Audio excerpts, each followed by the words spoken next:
ওরা হয়ে যাবে বানর, ওরা হয়ে যাবে শুকুর।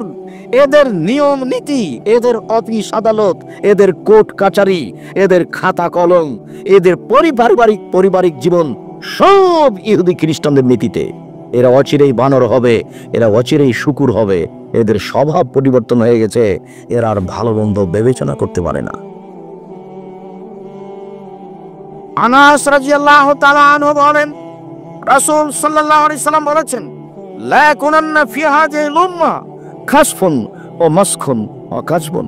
অচিরেই এই উম্মতে তিনটি বিপদ নেমে আসবে তিনটি পাপের কারণে। অচিরেই এই উম্মতের উপরে নেমে আসবে তিনটি বিপদ তিনটি পাপের কারণে। বিপদ এক, ভূমিকম্প হবে। বিপদ দুই, আকার আকৃতি পরিবর্তন হবে। সন্ধ্যায় ছিল মানুষ, সকালে হবে শুকুর বানর। তিন, সর্ব ধরনের সমস্যা নেমে আসবে। লবণ হলো 100 টাকা কেজি, পেঁয়াজ হলো 300 টাকা কেজি।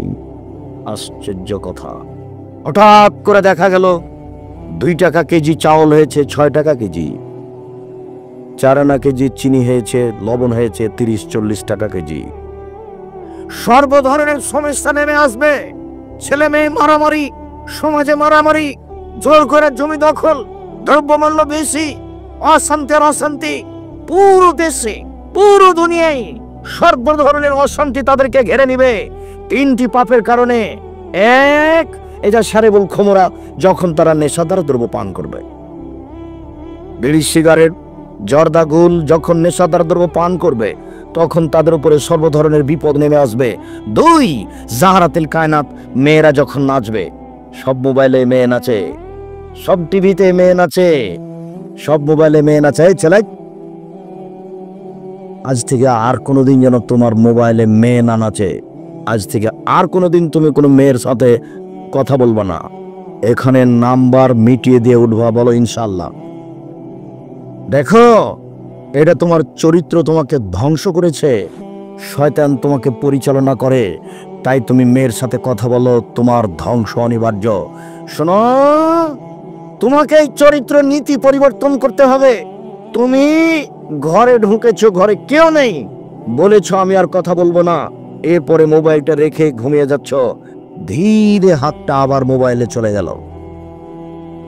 নিজেকে ঠেকে রাখা খুব কঠিন, তবে তুমি ওই কথাটা মনে রাখিও, বুঝে না ওরা অন্তর আছে, বুঝে না, দেখেও দেখে না ওরা চক্ষু আছে, দেখে না, শুনেও শুনে না ওরা কান আছে, শোনে না। উলাইকা কাল আনাম, তারা পশু প্রাণীর মতো, তারা গরু ছাগলের মতো, তারা কুকুর শ্রীগালের মতো, ভালো হাজার বরং তার চেয়ে খারাপ। গরু ছাগলই বুঝেও বুঝে না। আমি আর আমার নিজের কথা বলছি, আমি একজন কৃষক মানুষের ছেলে। আমার বাপ যখন হাল চাষ করার পরে গরু ছেড়ে দিত, তখন গরু নিয়ে মাঠে থাকতাম। যখন গরুগুলো ধানের ক্ষেতের দিকে যেত, তখন বলতাম এক, থেমে গেছে, একটু পরে আবার যাচ্ছে। তার মানে বুঝেও বুঝেনি। বুঝলো তো আবার যাচ্ছে কেন? ও তো পশু, তাই তো বুঝেও বুঝেনি। আপনি কি নিজেকে পশু মনে করেন যে বুঝার পরে আবার করতে যাচ্ছেন? নিজেকে পশু মনে করিয়েন না, খবরদার নয়। ছেলে, কথা মূল্যায়ন করার চেষ্টা করবেন। এক, যখন মানুষ নেশাদার দ্রব্য পান করবে। দুই, মেয়েরা যখন নাচবে। তিন, যখন বাদ্যযন্ত্র প্রকাশ পাবে। বাদ্যযন্ত্র কাজটি এখন বড় কাজ নয়, খারাপ কাজ নয়, মানুষ একে মূল্যায়ন করতে পারে না। অথচ রাসূল সাল্লাল্লাহু আলাইহি ওয়াসাল্লাম বলছেন, এই তিনটে পাপের কারণে মানুষের উপরে তিনটে বিপদ নেমে আসবে। এক, সমাজে ভূমিকম্প হবে। দুই, মানুষের আকার আকৃতি পরিবর্তন হবে। তিন, সর্ব ধরনের সামাজিক সমস্যা, সর্ব ধরনের মানসিক সমস্যা মানুষের উপরে নেমে আসবে। মানুষের শান্তি বলে কোনো জিনিস থাকবে না। কে কার জমি দখল করে নিচ্ছে, কে কাকে মারছে, কোনটা দ্রব্য আজ 10 টাকা, পরের দিনই 200 টাকা, কোনো হিসাব নিকেশ থাকবে না। সেই দিন হবে এইটা, যেদিন মানুষ এই 3 ধরনের পাপ করবে। মুআয ইবনে জাবাল রাদিয়াল্লাহু তাআলা আনহু বলেন, রাসূল সাল্লাল্লাহু আলাইহি সাল্লাম বলেছেন, ইন্না হাযাল আমরা বাদা নবুওয়াত রাহমা। নেতৃত্ব শুরু হয়েছে নবী দিয়ে, দয়া দিয়ে। নবীর নেতৃত্ব চলেনি আল্লাহর দয়া ছাড়া। নেতৃত্ব শুরু হয়েছে নবী দিয়ে, দয়া দিয়ে। সময় কোনো খেলাফত নামা। তারপরে নেতৃত্ব শুরু হয়েছে খলিফা দিয়ে ও দয়া দিয়ে। উমারের নেতৃত্ব চলেনি আল্লাহর দয়া ছাড়া। তারপরে নেতৃত্ব শুরু হয়েছে খলিফা দিয়ে ও দয়া দিয়ে। খলিফাদের নেতৃত্ব চলেনি আল্লাহর দয়া ছাড়া। তারপরে নেতৃত্ব শুরু হবে মুলকান আজুজান, জোর যার মুল্লুক তার। জোর করে মানুষ নেতা হবে। 4 সুম্মা উতুয়ান ওয়া জাবরিয়াতান ওয়া ফাসাদান ফিল আরজে। মানুষ নেতা হবে সীমা লঙ্ঘন করে, মানুষ নেতা হবে জোর করে, যে কোনো দুর্ঘটনা ঘটিয়ে মানুষ নেতা হবে। প্রয়োজনে 10 জনকে মেরে। প্রয়োজনে নির্বাচন শুরু হয়েছে 10টার সময়, 11টার সময় নির্বাচন বন্ধ হয়ে গেছে, বিকাল 4টার সময় নেতা প্রমাণ হয়ে গেল কে হবে। যে কোনো মূল্যে নেতা হবে, পিটিএম নেতা হবে, টাকা পয়সা খরচ করে নেতা হবে। এই সব নেতাদের জিন 4টে চরিত্র হবে। 1 সারাবুল খমরা, ওরা নেশাদার দ্রব্য পান করবে। অবাক, আমি তো অনুবাদক। 2 অল হারিরা, তারা রেশমি কাপড়কে হালাল মনে করবে। 3 অল ফরুজা, তারা জেনাকে হালাল মনে করবে। এই ছেলে, বোকা ছেলে, তুমি তো এমনি চিল্লে বেড়াচ্ছ অমুকের চরিত্র ফুলের মতো পবিত্র। তুমি কি জানো তার চরিত্র কেমন? তুমি কোন শর্মে এটা করো? জীবনে কোনো দ্বারা তুমি এই মাঠে যাবা না। তোমার তওবা করা উচিত। ভিক্ষা করে খাও, ভিক্ষা করে খাবো কেন? কাজ করে খাবো। আমিও তো সেটা বলছি, তুমি কাজ করে খাও। তুমি কেন এখানে? তুমি কেন এখানে? কাজ করে খাও। তুমি শ্বশুরের কাছে টাকা চাইবা কেন? কাজ করে খাও। চকলেটের ব্যবসা করো, ঋণ নেওয়া লাগবে না। কলার ব্যবসা করো, ঋণ নেওয়া লাগবে না। কাপড়ের ব্যবসা করো, ঋণ নেওয়া লাগবে না। আবু হুরায়রা রাদিয়াল্লাহু তাআলা আনহু বলেন, রাসূল সাল্লাল্লাহু আলাইহি সাল্লাম বলেছেন, ইন্না মিন আসরাতিশ শাব, নিশ্চয়ই কিয়ামতের লক্ষণ হচ্ছে এর ফলে বিদ্যা উঠে যাবে। শুনুন, 16 ডিসেম্বরে আপনাদের এলাকার ওই হাই স্কুলের হেডমাস্টার চেয়ারে বসে আছেন, আর তার মেয়ে ঢাকা বিশ্ববিদ্যালয়ে পড়ে এসেছে, ও এখন নাচছে। তো বাপে দেখছে যে মেয়ে কেমন নাচতে পারে। তো এই বাপ যদি শিক্ষিত হন, তাহলে মূর্খ মানুষকে, একেও যদি আপনি শিক্ষিত বলেন, তাহলে মূর্খ মানুষকে আল্লাহ নবী বলছেন বিদ্যা উঠে যাবে। 2 ওয়াকসুরাল জাহাল, মূর্খতা বেড়ে যাবে। অনেক বর্ণনা এসেছে মূর্খতা বর্ষণ হবে। 3 ওয়াকসুরা শারবুল খামর, নেশাদার দ্রব্য কাজটি বেশি হয়ে যাবে। যেই সেই নির্দ্বিধায় বিড়ি, তামাক, জর্দা, সিগারেট, গুল খেতে অভ্যাস হবে। মুরব্বী, আপনি কি এখনো গুল খান? আপনাকে বলছি, আর কোনোদিন গুল মুখে দিবেন না, হারাম খাদ্য।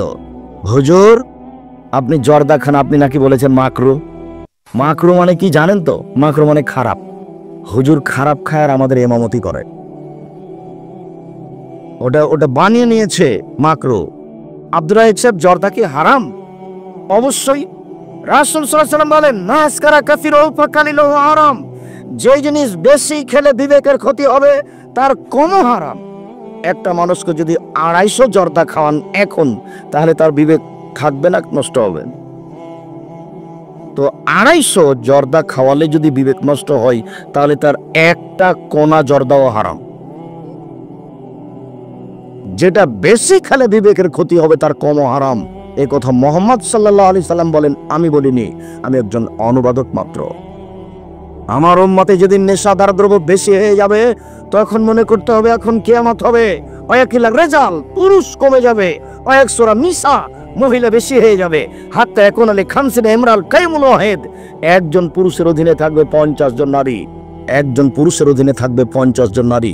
সম্মানিত দিনী ভাই বোন, আমরা আপনাদেরকে নেশাদার দ্রব্য পান করা থেকে সাবধান করো। তো জরুরি কয়েকটি কথা বলছি, আপনি এক খেলে চেয়ে থাকুন। আমরা আলোচনার শেষের দিকে চলে এসেছি। আপনাকে আমি জরুরিভাবে সতর্ক করছি, জীবনে একটা কাজ কোনোদিন ছেড়ে দিবেন না। সেটা হলো 5 ওয়াক্ত সালাত নামাজ। এর সাথে কোনোদিন আপোষ করবেন না। অলসতা বলে নয়, কাপড় অপরিষ্কার বলে নয়, খুব কঠোর হবেন। আমি মাঝে মধ্যে বলে থাকি আমার দাদির ঘটনা। আমার মা, আমাদের বাড়িতে নতুন বউ, তা আমার মা ঘর লেপা, বুঝেন ঘর লেপা, তা আমার মাকে ঘর লিপতে দিয়েছে। আজান হয়ে গেছে, তখন আমার দাদি বলছেন, হাত ধুয়ে নিয়ে নামাজ পড়ে নিয়ে লিপো বাকি অংশ। তখন আমার মা বলছে যে আর দুবার ঘোরালিতে হয়ে যাবে। যেমন বলা এই কথা, আমার দাদি লাফ দিয়ে উঠে গিয়ে পিঠের উপরে 3-4 কিল। এখন তো বউকে মারা খুব কঠিন। শুধু তাই নয়, আমার দাদি আমার মাকে মারার পরে আর একটা বাড়িতে গিয়ে অভিযোগ করেছে যে আমার বৌমা এভাবে বলে আমাকে যে দুয়ার হাত ঘুরিয়ে নি, তারপরে হয়ে গেলে ভাত দিয়ে নামাজ পড়বো। খুব কঠোর মানুষ ছিলেন। বৃষ্টিতে ধান ভিজছে, আজান হয়ে গেছে, তাড়াহুড়া করে সবাই উঠাই। আমার দাদি বলছেন না, আগে নামাজ হবে, তারপরে যে বৃষ্টি দিয়ে ভিজিয়েছে সেই শুকাবে। অতএব এখানে তাড়াহুড়ার কিছু নেই, আগে সলাৎ হবে। ওরা তো সলাৎ জানতো না। আব্দুর রাজ্জাক সাহেব বলছেন নামাজকে সলাৎ, আমরাও তো নামাজকে কি বলি? নামাজই বলি। ইনি নতুনভাবে নাম তুলেছেন যে কি সলাৎ। শুধু নাম তোলা নয়, সলাৎই বলতে হবে। অনেক পার্থক্য নামাজ এবং সলাতে। সলাৎ শব্দটি কোরআনেও আছে, হাদিসও আছে। নামাজ শব্দটি কোরআনেও নেই, হাদিসও নেই। সিয়াম শব্দটি কোরআনেও আছে, হাদিসও আছে। রোজা শব্দটি কোরআনেও নেই, হাদিসও নেই। জাহান্নাম শব্দটি কোরআনেও আছে, হাদিসও আছে। দোজখ শব্দটি কোরআনেও নেই, হাদিসও নেই। জান্নাত শব্দটি কোরআনেও আছে, হাদিসও আছে। বেদ শব্দটি কোরআনেও নেই, হাদিসও নেই। আল্লাহ শব্দটি কোরআনেও আছে, হাদিসও আছে। খোদা শব্দটি কোরআনেও নেই, হাদিসও নেই। এমনিতেই চলছে। শরীফ যেমন চলছে, ওটা তেমন চলছে। কেউ জানে না যে আস্তাগফিরুল্লাহ রাব্বি মিন কুল্লি জামি ওয়া তুবু ইলাইহি, এই দোয়াটি দুনিয়াতে নেই, এমনিতেই চলছে। সালাম বা সুন্নতে আগফিরুল্লাহ লানা লাকুম বলা যাবে না, কেউ জানে না কোথায় আছে, এমনিতেই চলছে। ধর্ম অনেক জায়গাতে এমনিতে চলছে, এটাও চলছে। জীবনে একটি কাজ কোনোদিন ফাঁকি দেওয়ার চেষ্টা করিয়েন না নিজেকে, সেটা হলো 5 ওয়াক্ত সালাত। 2, একটু হালাল রুজি খাবেন, নেশাদার দ্রব্য থেকে বেঁচে থাকবেন। 3, একটু কোরআন মাজিদ তেলাওয়াত করতে অভ্যাসী হবেন, অন্তত সূরা ইখলাস। অন্তত সূরা ইখলাস, ইখলাস বুঝেন তো? কুল আল্লাহ অন্তত 3 বার পড়বেন। 3 বার পড়লে 1 বার কোরআন মাজিদ পড়ার সমান নেকি হবে। 1 বার সূরা ইয়াসিন পড়লে 10 বার কোরআন মাজিদ পড়ার নেকি হবে। হাদিস জাল। সূরা হাসরের শেষ 3 আয়াত পড়বেন না, ওই হাদিসও জাল, এ আমল করতে হবে না। এরপরে যেটুকু বলছি সেটুকু হচ্ছে এই জামিয়া সালাফিয়া ডাঙ্গিপাড়া পবারাজশাহী, জামিয়া সালাফের রূপগঞ্জ আয়োজনে ঢাকা, এই প্রতিষ্ঠানের জন্য দোয়া করবেন। আমার মনে বড় স্বাদ, এদেশের মাটিতে উন্নত মানের প্রতিষ্ঠান, গর্বই করব। যেখানে ছেলেমেয়েরা বাংলা, ইংরেজি, আরবি উন্নত মানের শিক্ষা অর্জন করে অন্যায়ের বিরুদ্ধে লড়বে মুখে কলমে মিডিয়ায়, তার কলম হচ্ছে একটি মাসিক আল ইতেশাম পত্রিকা। পৃথিবীর প্রত্যেকটা বাঙালিকে আমি মাসিক আল ইতেশাম পত্রিকা 20 টাকা মূল্যে নেওয়ার জন্য অনুরোধ জানাচ্ছি। একটা নিয়ে নাম্বারে কথা বলে পোস্ট অফিসের মাধ্যমে সে বাড়িতে পৌঁছে নেবে। দাম 20 টাকা মাত্র। এতে অনেক পরিশ্রম। 10 জন মুফতি দিয়ে এর 50টা ফতোয়া বের করা হয়। 10 জন মুফতির সিদ্ধান্তে ফতোয়া বের হয়ে আসে, তারপরে মাসিক আল ইতেশাম পত্রিকায় লেখা হয়। জামিয়া সালাফের মুখপাত্র পত্রিকা হচ্ছে মাসিক আল ইতেশাম পত্রিকা। এইটা 20 টাকা মূল্য দিয়ে আপনাকে নিয়ে যেতে হবে। নিজের কাছে টাকা না থাকলে আরেকজনের কাছে নিয়ে এই পত্রিকাটা নিয়ে যাবেন। এটা আমার জীবনে বড় ত্যাগ তিতিক্ষার ফল। আর দেখবেন আব্দুল্লাহর বইটা আছে নাকি মিন্নাতুল বারি, বুখারীর ব্যাখ্যা বাংলা ভাষায়, ব্যতিক্রম ব্যাখ্যা মিন্নাতুল বারি। আর আমার আরেকটা নিজের কাজ, সেটা হলো তাওজিহুল কোরআন তাফসির। ব্যতিক্রম একটি তাফসির, তাওজিহুল কোরআন, কয়েক পাঠ আছে, সবগুলো সংগ্রহ করতে হবে আমাকে, আপনাকে। আর আমার জন্য দোয়া করবেন, আমি যেন বাকিটা পূর্ণ করতে পারি। আল্লাহ তৌফিক দান করুক। এছাড়াও কে বড় ক্ষতিগ্রস্ত, কে বড় লাভবান, আর একটা বই শিক্ষা বানান জাহেলিয়াত, 1 থেকে 10 পর্যন্ত, এইগুলো বহু লেখা হয়েছে গল্প। যারা লেখক তারা নিজেরাই বুঝতে পারেনি যে আমি লেখক। এই বইটির নাম হচ্ছে শিক্ষা বানান জাহেলিয়াত।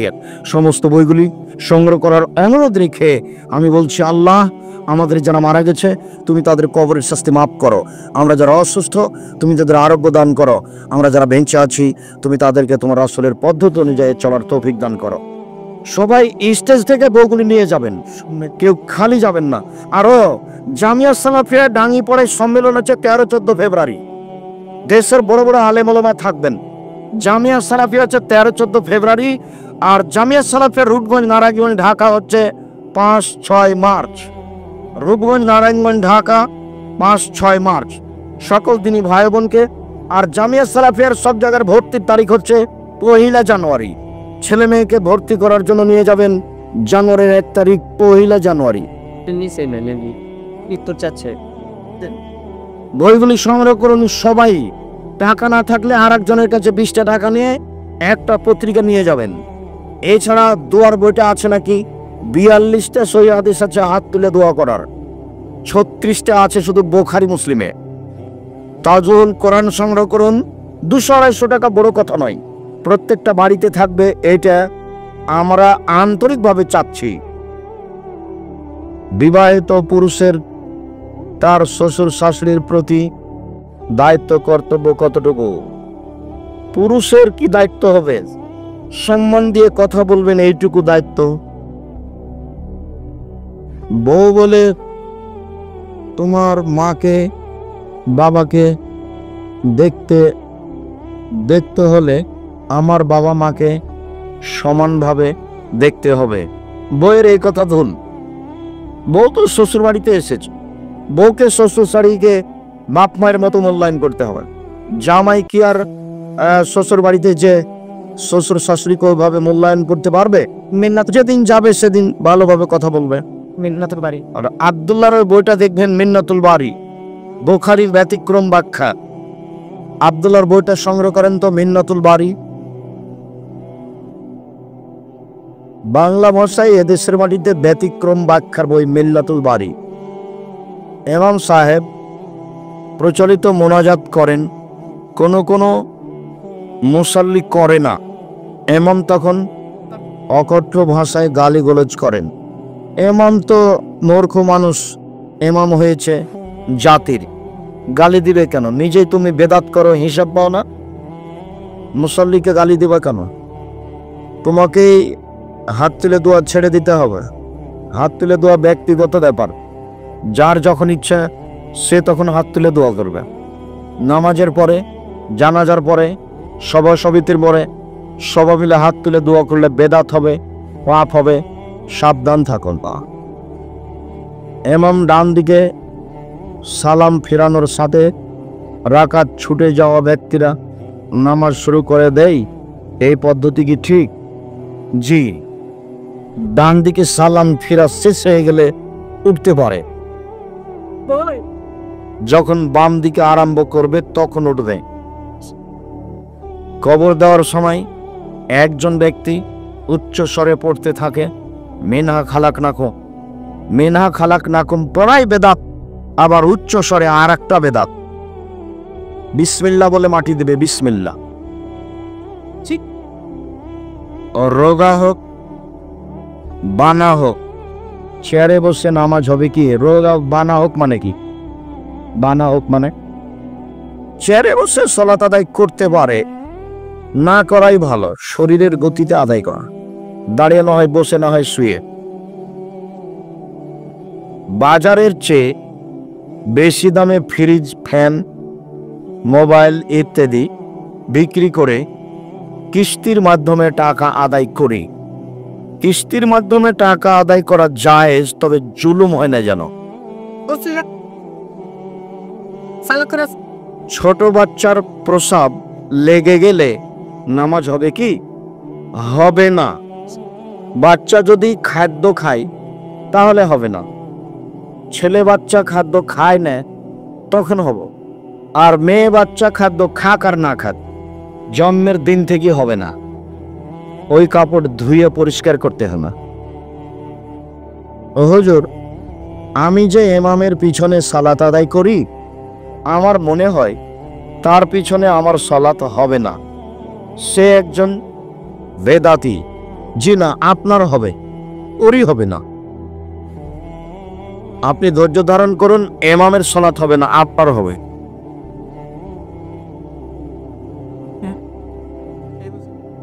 পিতামাতার উদ্দেশ্যে